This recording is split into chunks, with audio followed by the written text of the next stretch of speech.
fly handy. Well, I can see why you would. Yours tend to run out, don't they?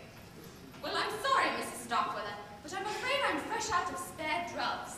Your uncle replies everybody's got to keep him going. My, then we had better pick up the rest of these then. Oh, would you help us, my dear?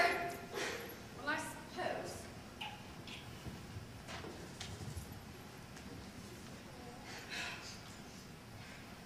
Is this a private game or can anybody play? Oh, Mr. Davis! Oh, we're picking up spilled pills. Is that it? I thought you guys were having a tiny little marble tournament down there on the floor. I'll pass. Well, let me give you these, Mrs. Starkweather. I really must return to my duties. And here are mine. Oh, thank you! Thank you from the bottom of my heart! If you'll excuse me. Hey, Miss Withers.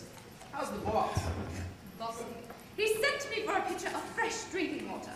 If I'm not back in a minute, he'll start wringing his handbill for me. See what I mean? I'll be right there, Mr. Starkweather. So I gather he rings for you a lot then? Incessantly. When he stops ringing the bell, I'll know he's kicked the bucket. Excuse me.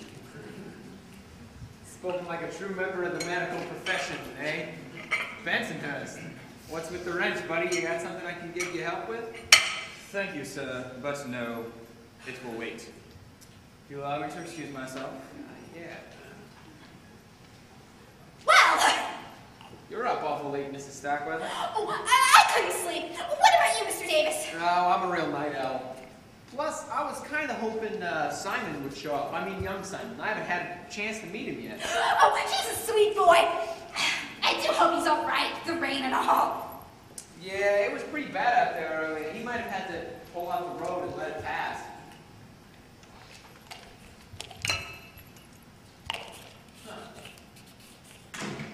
Yeah, it's starting to cloud over again. You could be in for a whole lot more rain. Oh, I do hope not. You know, I'm not feeling too well. I think I'll go up to my room and lie down now. All right, Mrs. Starkweather, good night.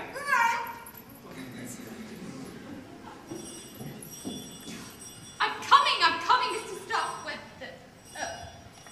You're still here. Just keeping an eye on things. I see. Well, my pleasure.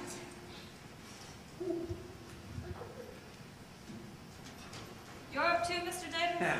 Yeah, and I'm not the only one. There seems to be more traffic going through Starkweather Mansion at midnight than goes down I-465 at rush hour. I know what you mean. I've been hearing footsteps go past my bedroom door all evening. But I'm not surprised, though. We could have guessed that Mr. Starkweather's announcement would give his heirs a sleepless night or two. Yeah, between you and me, Miss Van Zandt, what do you think about all this cloning business? I'm a lawyer, Mr. Davis. I'm paid to think, not feel. Can Mr. Starkweather be cloned? Definitely. There's no doubt that the technology exists. But should he be cloned? Let's just say I don't want to be the first to challenge nature by creating another Lois Van Zandt. Yeah, me too. I'm a simple guy. I've got enough to deal with in one lifetime. The sooner that will gets signed and I can get back to the real world, the better. Well, the new will is finished. Mr. Starkweather can sign it first thing in the morning. Oh, well, the old boy's still up. Miss Withers just came in here. She was taking him some fresh water or something. Well, why don't I go upstairs and get the will? You can let Mr. Starkweather know. What in the world? The circuit breaker must have tripped. But the storm passed hours ago. Yeah, I'm not sure I like this. I'm gonna go find Bensonhurst and have him show me where the main breaker is. I'll let Mr. Starkweather know we're taking care of it. Benny! It's all right. It's all right, Mr. Starkweather. Mr. Starkweather?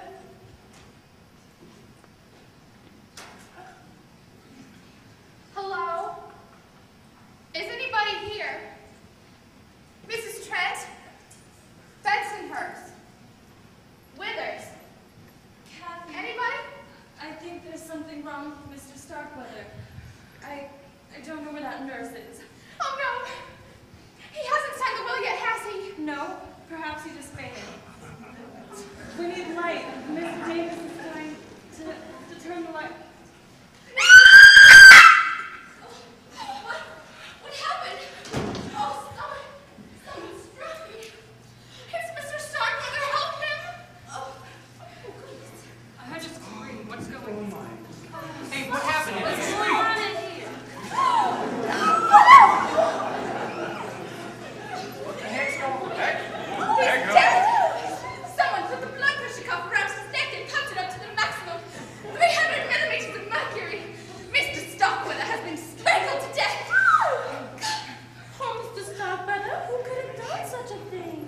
Oh, give me a break. I'd say you and just about anybody else in this house wanted to kill the old man. Come on,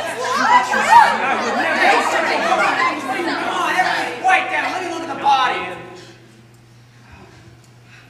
Oh, those drops on his robe. Is it blood? I'm not sure. Well, what else could it be? I don't know. Back away. Miss Withers, what can you tell us? Well, after I took him his pitcher of water, I went back to my room and lay down across my bed. A few minutes later, the lights went out. What? I noticed that too. You know, my grandpappy was about... When Mr. Starkweather started raking his bed, I was lighting a candle when someone struck me with a heavy object. I must have blacked out. But when I came to, the lights were on, and I proceeded to... Yeah, we can take it from there. You seem to be in charge, Mr. Davis. What do we do from here? Well, we keep trying the phones, and if we can't get anybody by morning, then somebody's going to have to go into town and report there's been a murder at Starkweather Mansion.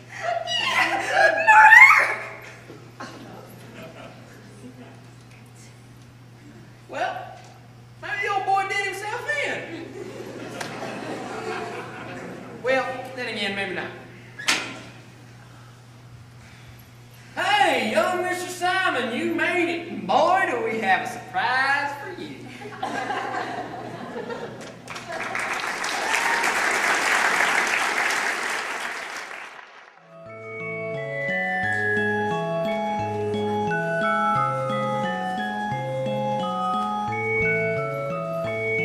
Wait! Turn the lights back up. Turn the lights back up, please. Okay. Excuse me a minute. I'm sorry I'm late. No excuse. I was backstage with the cast, making sure that they know what to do after they know who will be the killer based on tonight's scores, ballots counted. There are certain scenes, hints, clues that Mr. St. John had included in the second act once he had made up his mind who should be the killer. I just wanted you to know this so that you could continue to play armchair detective, and try to, this is an ottoman, and try to guess the culprit's identity. I've been had. Okay, well, sit back, enjoy your chairs, and enjoy the finale of Murders in the Air.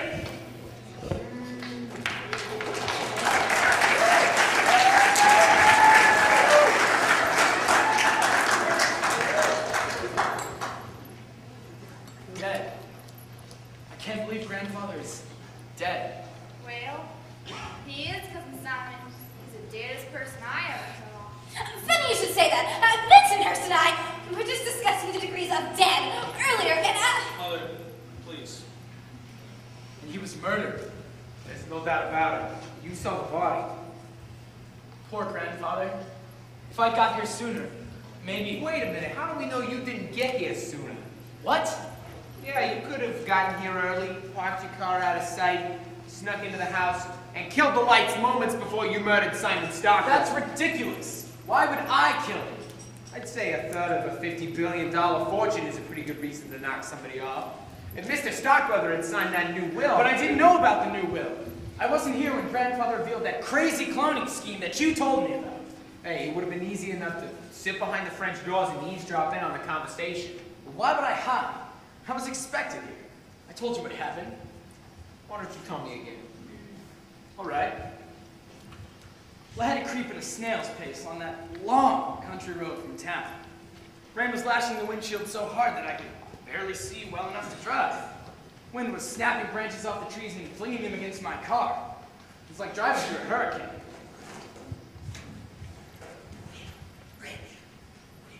Well, when I got to the wooden bridge that spans the stream which flows around the estate, I had to stop. The stream had turned into a raging river that had completely torn the bridge to pieces.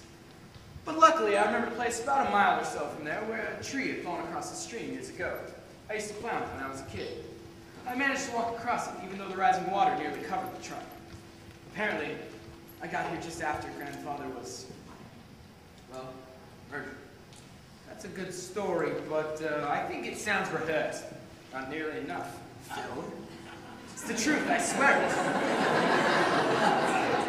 It may be the truth, but I'm not crossing you off my suspect list just yet. And just who else do you have on that list, Mr. Davis? You and everybody else that was in this house when Mr. Starkweather was murdered. Except for Miss Van Zandt and Miss Collins. They had a heck of a lot to gain if your grandfather had lived just a few more minutes. As it turns out, they're out in the cold. Especially me. Lois has other clients. Now I'm among the unemployed. I'm sure once the estate is settled, we can arrange for you to be given a generous severance check. Take it out of your portion if you like. Mother and I will pass. So that. Nothing personal, of course. Huh. Of course. Mr. Davis, what do you say we do now? Oh, Simon's story reminded me. We could play some bridge! Well, the way I see it, we've got to sit tight until daybreak. Then I'll have you show me the way to your car and we can go back into town. We'll report to the police that the bridge is out and they'll probably fly in by helicopter. They'll examine the crime scene, take the body to the coroner's office and take his statements. Once a homicide detective is assigned to the case, I'm out of here. But you're a detective too, and you were right here when the murder occurred. You'd have a better chance of solving it than anyone else. Sorry, kid, but now that Mr. Starkweather's dead, I'm off the payroll. Once I give the big boys my statement, I'm finished. All right, I'll hire you to stay. I won't have the money to pay until I get my portion of the inheritance, but if you're willing to wait. You're on, kid. I figure you're good enough for the money. Incidentally, that offer just dropped you to the bottom of the suspect list. Well, I might as well start ending my salary. How can we help, Mr. Davis? Well, first I want to question everyone as to their whereabouts when the murder happened. Establish everyone's alibis. Yeah, also, I need to know anything the staff might have seen or heard before the murder that might give us some information. Clues. Yeah, motives, clues, alibis. That's what a detective's got to work with, you know. The motives in this case are pretty obvious. The other elements aren't yet, but I have a feeling that when I'm finished, they'll be a whole lot clearer. Sounds like a plan to me. Whom do you want to start with, Mr. Davis?